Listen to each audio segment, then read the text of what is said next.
Bismillahirrahmanirrahim. Assalamualaikum warahmatullahi wabarakatuh. Perkenalkan, kami dari kelompok 8 yang beranggotakan saya Indriwani Kabela sebagai presentator pertama dan ada Mas Abdullah Rashid sebagai presentator kedua dan juga Mbak Isnaini Badiatus Solihah sebagai presentator ketiga. Di sini kami akan mempresentasikan materi mengenai Tari Tasrih pada masa era modern. Baik, langsung saja. Yang pertama adalah materi mengenai kondisi sosial-politik pada masa Tari Tasrih era modern. Pada waktu itu umat Islam sudah terpecah belah. Ada yang masih terhimpun dalam 3 kerajaan, yaitu Turki Utsmani, Mughal, dan Safawi. Ada yang lepas dari 3 kekuatan itu dengan mendirikan kerajaan-kerajaan kecil, dan ada juga yang tidak termasuk dari kedua kategori tersebut. Di awal fase ini mulai bangkit semangat kebangsaan, artinya manusia lebih cenderung untuk menghimpun diri dalam suatu kesatuan berdasarkan suku bangsa daripada terhimpun dalam kesatuan berdasarkan agama. Namun, yang menariknya adalah hampir seluruh dari bangsa Arab yang dijajah menganut agama Islam, melakukan perjuangan bersama untuk memperjuangkan lahirnya sebuah negara bangsa yang berdaulat di satu sisi, dan di sisi lain agama juga sedang giat melakukan modernisasi. Dan tidak jarang dalam proses lahirnya sebuah negara bangsa ini tampillah tokoh-tokoh agama sebagai pioner perjuangan.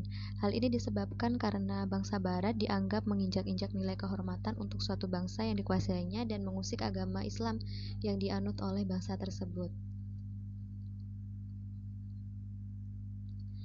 Kemudian kondisi sosial politik pada masa itu ada 2 peristiwa yang membuat umat Islam terbangun dan bangkit. Ada perang salib dan adanya ekspansi barat ke timur. Pada perang salib, perang ini merupakan peperangan yang banyak memakan waktu, biaya, dan korban, baik itu korban jiwa maupun korban harta. Tetapi di samping hal yang merugikan itu ada faktor positif dari perang salib ini, yakni kedua belah pihak berupaya untuk mencari tahu dan mengenal pihak lawannya secara baik, dan hal ini merupakan awal dari sebuah dialog. Kemudian peristiwa yang kedua itu adanya ekspansi barat ke timur atau ekspansi bangsa Eropa ke Asia dan Afrika. Diketahui bahwa bangsa barat menganut agama Kristen dan timur kebanyakan menganut agama Islam, sehingga keduanya pun mengalami kontak yang tidak dapat dihindarkan. Di sisi lain, bangsa barat adalah negara-negara yang telah mencapai kemodernan dan kemajuan di segala bidang, sedangkan timur masih tradisional dan terbelakang. Dalam menghadapi Kemudian, bagaimana reaksi dari umat Islam dalam menghadapi benturan 2 peradaban antara Kristen dan Islam, timur dengan barat? Ada 3 reaksi dari umat Islam. Yang pertama adalah pemahaman yang didasarkan pada anggapan bahwa bangsa barat adalah bangsa yang lebih unggul dari Islam.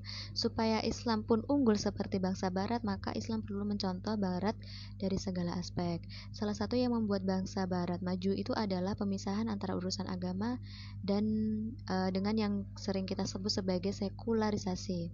Oleh karena itu, jika Islam ingin maju, maka upaya yang harus ditempuh adalah sekularisasi tersebut. Dan di antara negara Islam yang melaksanakan hal tersebut adalah Turki, di bawah kepemimpinan Kemal Atatürk. Kemudian reaksi yang kedua adalah anggapan bahwa umat Islam harus yakin bahwa Islam itu agama yang benar, tak mungkin salah dan kalah oleh yang lain. Oleh karena itu, Islam tidak perlu mencontoh siapapun dan bangsa manapun. Islam harus menjalankan apa yang sudah digariskan oleh Allah dan Rasul-Nya dan menjauhkan dari hal yang berbau barat yang dapat merusak Islam. Karena barat adalah agama dan budaya merupakan perusak Islam, maka itu patut dijauhi. Kemudian, reaksi umat Islam yang ketiga adalah sebagian kelompok itu memberikan pernyataan bahwa mereka harus yakin bahwa Islam adalah agama yang benar, kapanpun dan dimanapun. Bahkan pada masa lampau, umat Islam pernah mencapai kejayaan yang gilang gemilang. Namun karena umat Islam meninggalkan ajarannya dan merasa puas dengan apa yang mereka dapatkan, menjadikan umat Islam terlena dan tertidur pulas sehingga tidak sadar bahwa umat Islam sudah tertinggal jauh dari bangsa Barat.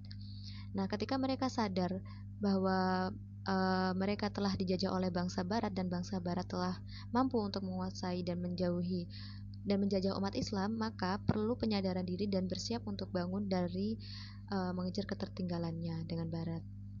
Tetapi tidak semua Barat baik, ada begitupun juga dengan sebaliknya.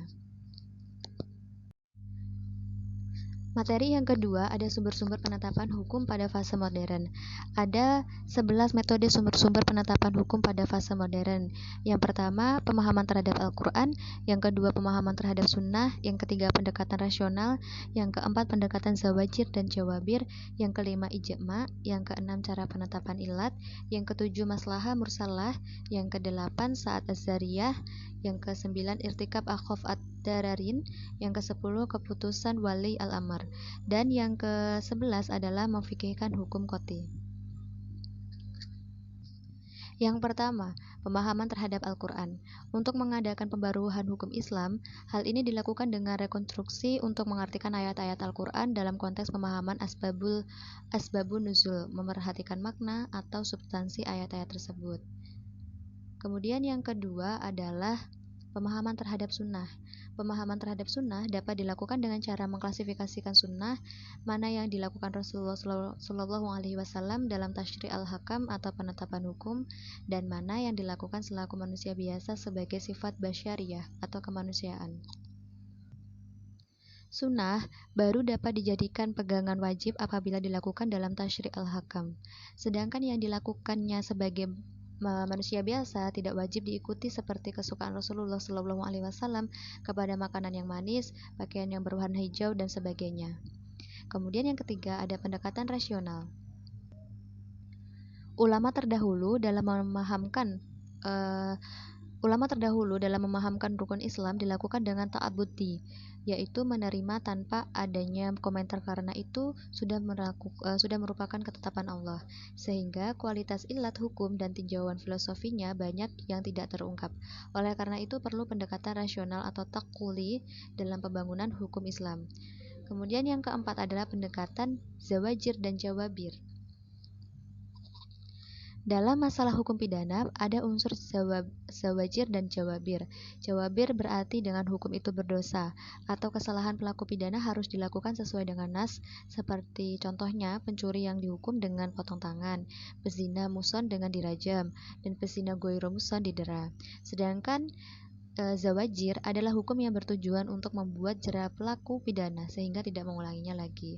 Dalam pembaharuan hukum Islam mengenai pidana, yang perlu ditekankan adalah zawajir. Dengan demikian, hukum pidana tidak terikat pada apa yang tertelah dalam nas. Kemudian yang kelima ada ijma'. Dalam pandangan jumhur ulama mempunyai bobot yang sangat kuat dalam menetapkan hukum-hukum yang bersifat ijtihad setelah nas agama, karena ijtima' berasal dari dalil syar'i. Kemudian yang keenam ada cara penetapan ilat. Kaidah-kaidah yang dirumuskan untuk mendeteksi ilat hukum yang biasanya dibicarakan berkaitan dengan qiyas. Dalam kaidah pokok dikatakan bahwa hukum beredar sesuai ilatnya. Hal ini ditempuh dengan merumuskan kaidah dan mencari ilat yang baru.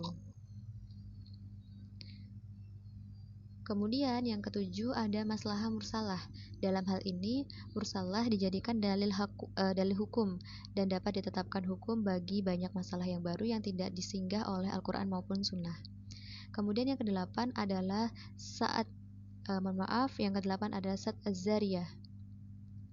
Dalam karyanya Al-Mufad, Asy-Syatibi mengatakan bahwa saat az-zariyah adalah menolak sesuatu yang boleh agar tidak menghantarkan kepada sesuatu yang dilarang. Sebagaimana halnya dengan qiyas, jika dilihat dari aspek aplikasinya, saat az-zariyah merupakan salah satu metode pengambilan keputusan hukum dalam Islam. Namun, dilihat dari sisi produk hukumnya, saat az-zariyah adalah salah satu sumber hukum. Tetapi tidak semua ulama sepakat dengan saat az-zariyah sebagai metode dalam penetapan hukum. Secara umumnya, berbagai pandangan ulama bisa diklasifikasikan dalam 3 kelompok, yakni ada yang menerima sepenuhnya, itu ada mazhab Maliki dan Hambali, ada yang tidak menerima sepenuhnya, yakni pada mazhab Hanafi dan Syafi'i, dan ada yang menolak sepenuhnya, yaitu mazhab Zahiri. Kemudian yang kesembilan ada irtikab akhaf ad-dararin. Jika dua mufsadat atau yang menimbulkan kerusakan bertentangan, maka dijaga yang lebih besar mufsadatnya dengan melakukan yang lebih ringan mufsadatnya. Misalnya, perang di bulan Muharram hukumnya haram, tetapi karena pihak musuh menyerang maka boleh dibalas perang dengan berdasarkan kaidah tersebut. Yang ke-10 ada keputusan wali al-amr atau ulil amri. Semua pemerintah atau penguasa pada saat itu, mulai dari tingkat yang rendah hingga tingkat yang paling tinggi, segala peraturan undang-undang wajib ditaati selama tidak bertentangan dengan agama. Hukum yang tidak dilarang dan tidak diperintahkan hukumnya adalah mubah.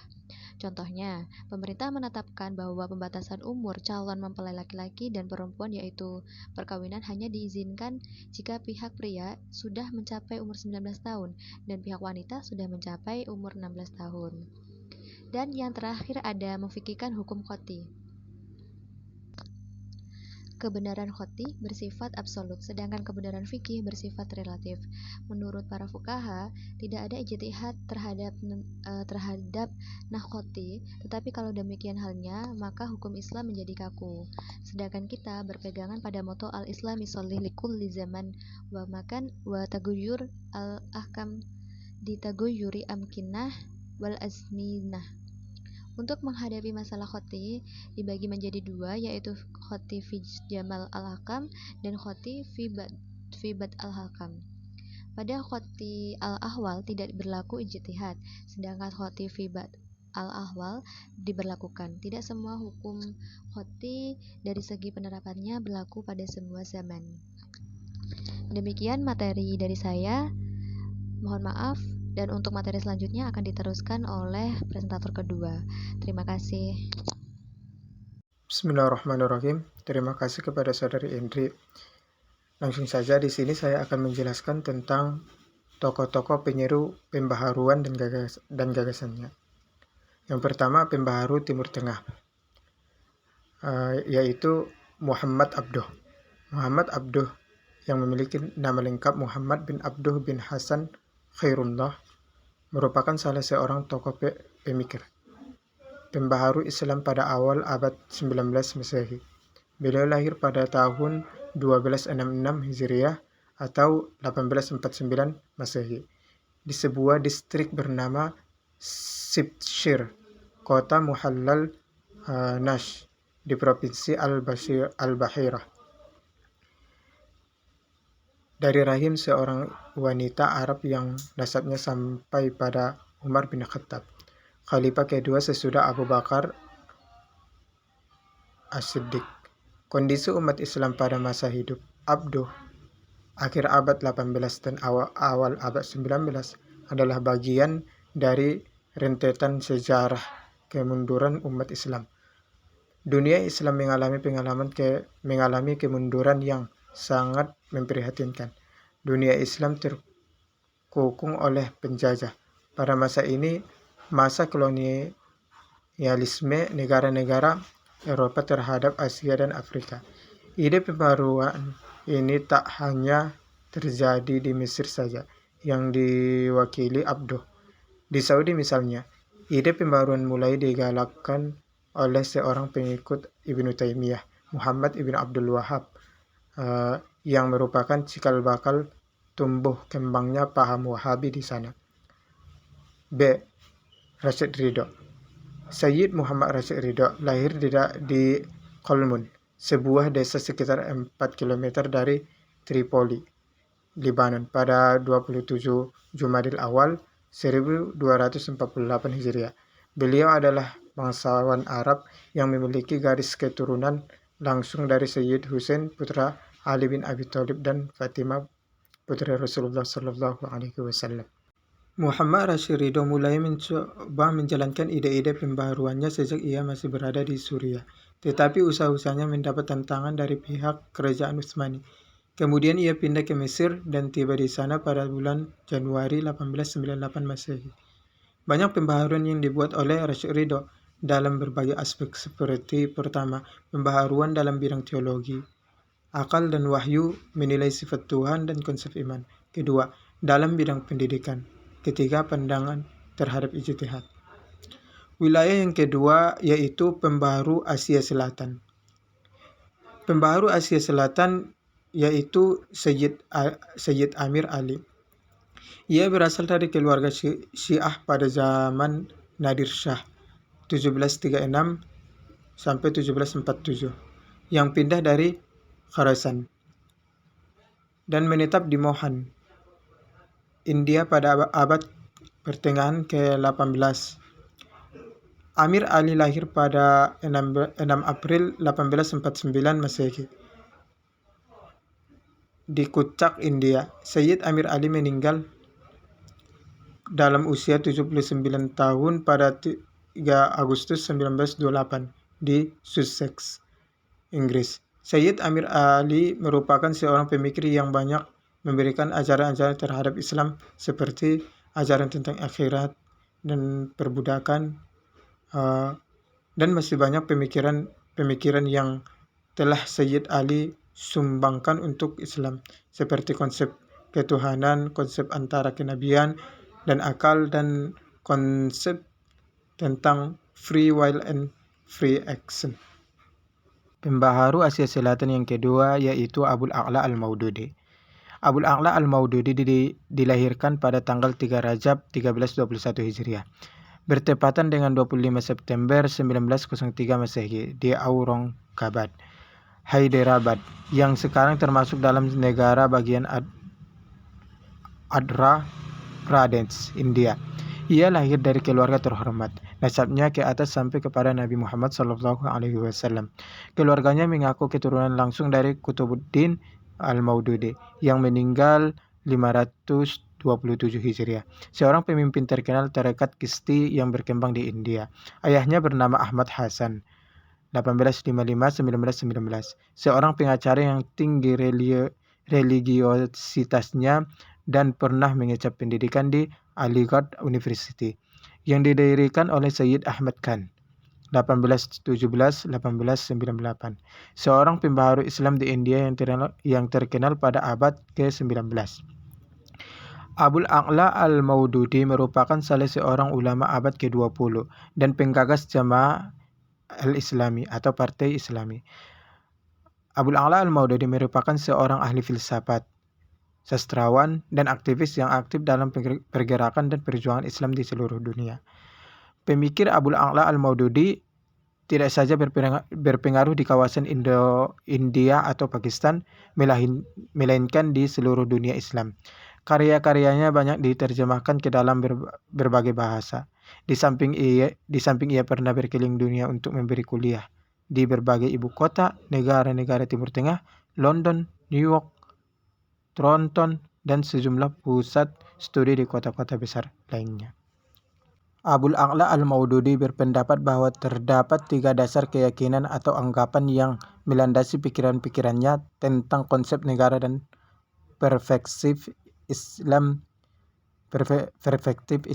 yaitu pertama, Islam adalah agama yang sempurna yang lengkap dengan petunjuk untuk mengatur semua segi kehidupan manusia, termasuk kehidupan politik, dengan arti di dalam Islam terdapat pula sistem politik. Oleh karenanya dalam kehidupan umat Islam dengan petunjuk kepada pola semasa Al-Khulafaur Rasyidin sebagai model sistem negara menurut Islam. Kedua, kekuasaan tertinggi dalam istilah politik disebut kedaulatan, dan kedaulatan tertinggi di tangan Allah, sehingga umat Islam hanyalah pelaksana kedaulatan Allah tersebut sebagai khalifah-khalifah Allah di bumi. Materi yang selanjutnya yakni kodifikasi dan positivisasi fikih dengan pola baru. Yang pertama yaitu Majalatul Ahkam Al-Adiyah. Adalah proses modernisasi hukum kerajaan Utsmani yang paling monumental, atau bisa disebut himpunan undang-undang hukum perdata yang dikeluarkan antara tahun 1869 dan 1876. Majalah ini merupakan satu upaya untuk memperdayakan prinsip-prinsip yang terdapat dalam karya-karya fuqaha mazhab Hanafi sebagai mazhab resmi di wilayah kekuasaan kerajaan Utsmani untuk menciptakan suatu undang-undang modern tentang hak-hak, iltizam, dan beberapa prinsip perdata. Majalah terdiri dari 16 bab, yaitu jual beli, sewa menyewa, tanggungan, pemindahan utang piutang, gadai, titipan, hibah, rampasan, pengampuan, syarikat dagang, perwakilan, perdamaian dan pembebasan hak, pengakuan, gugatan, pembuktian dan sumpah, peradilan, dan pemeriksaan di pengadilan. Manfaat penting dari kodifikasi majalah tidak saja mempermudah rujukan kepada syariah di saat memeriksa suatu kasus, tetapi kodifikasi juga menjamin adanya keseragaman dalam memutuskan kasus. Yang kedua, Majalatul Ahkam al-Syar'iyah ala Madzhab al-Hambali. Secara teoritis, al-ahkam al-syar'iyah merupakan ketentuan hukum Allah dalam kerangka penilaian pada perbuatan manusia yang terkena beban hukum. Hukum sepadan dengan mencegah, karena perintah untuk melakukan sesuatu berarti cegahan untuk melakukan hal-hal yang bersifat selanjutnya.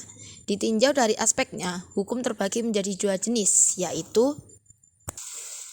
hukum taklifi dan hukum wad'i. Yang pertama yakni hukum taklifi. Pengertian hukum taklifi secara istilah yaitu tuntutan dari Allah kepada hambanya untuk mengerjakan sesuatu, meninggalkan sesuatu, atau pilihan antara mengerjakan dan meninggalkannya. Jumhur ulama menetapkan bahwa hukum taklifi dilihat dari segi kualitas, titah atau tuntutan Allah kepada hamba, dibedakan menjadi 5, yaitu wajib, sunnah, haram, makruh, dan mubah. Yang kedua, hukum wad'i. Hukum wad'i adalah perintah Allah yang berkaitan dengan penetapan sesuatu sebagai sebab, syarat, atau penghalang bagi yang lain. A. Syarat. Segala sesuatu yang menjadi alasan syariah bagi keberadaan hukum. Adanya sesuatu menyebabkan adanya hukum dan ketidakberadaannya menyebabkan hapusnya hukum. B. Sebab. Segala sesuatu yang tergantung adanya hukum dengan adanya sesuatu tersebut, dan tidak adanya sesuatu itu mengakibatkan tidak ada pula hukum. C. Mani. Segala sesuatu yang dengan adanya dapat meniadakan hukum atau dapat membatalkan sebab hukum. Untuk sampai pada ketentuan ahkam al-syar'iyah ditempuh dengan menggunakan dua pendekatan, yaitu thoriqah istidlaliyah atau metode deduksi dan thoriqah istiqroriyah atau metode induksi. Untuk materi terakhir yaitu karakteristik tasyri di era modern, yaitu yang pertama munculnya semangat tajdid atau pembaharuan sebagai manifestasi dari seruan terbukanya kembali ijtihad di kalangan umat muslim, atau lebih jelasnya gambaran usaha mewujudkan Islam secara terang-terangan menurut wahyu Allah SWT dan sunnah-sunnah Rasulullah SAW. Yang kedua, kembali kepada Al-Quran dan Sunnah. Dengan menjadikan Al-Quran dan Sunnah sebagai dasar kehidupan, maka masyarakat muslim akan lebih mudah menghadapi permasalahan-permasalahan yang muncul, mulai dari menetapkan hukum suatu perkara, peristiwa, dan praktek-praktek yang terjadi dalam masyarakat. Yang ketiga, pintu ijtihad terbuka kembali, yaitu aktivitas untuk memperoleh pengetahuan istinbat hukum secara syarak dan dalil syar'i secara terperinci, sebab ketika itu ijtihad telah ditutup. Dengan demikian, aktivitas kreatif dan dinamis melakukan istinbat hukum dalam masyarakat otomatis menjadi stagnan. Berkembangnya tasyri di masa modern, di mana banyak sekali perkara atau peristiwa baru yang muncul seperti merubah kelamin, nikah secara online, pencangkokan jantung, dan masih banyak lagi permasalahan-permasalahan yang harus diselesaikan. Sekian presentasi dari kelompok 8. Apabila ada kurang lebihnya, mohon maaf yang sebesar-besarnya. Terima kasih. Wassalamualaikum warahmatullahi wabarakatuh.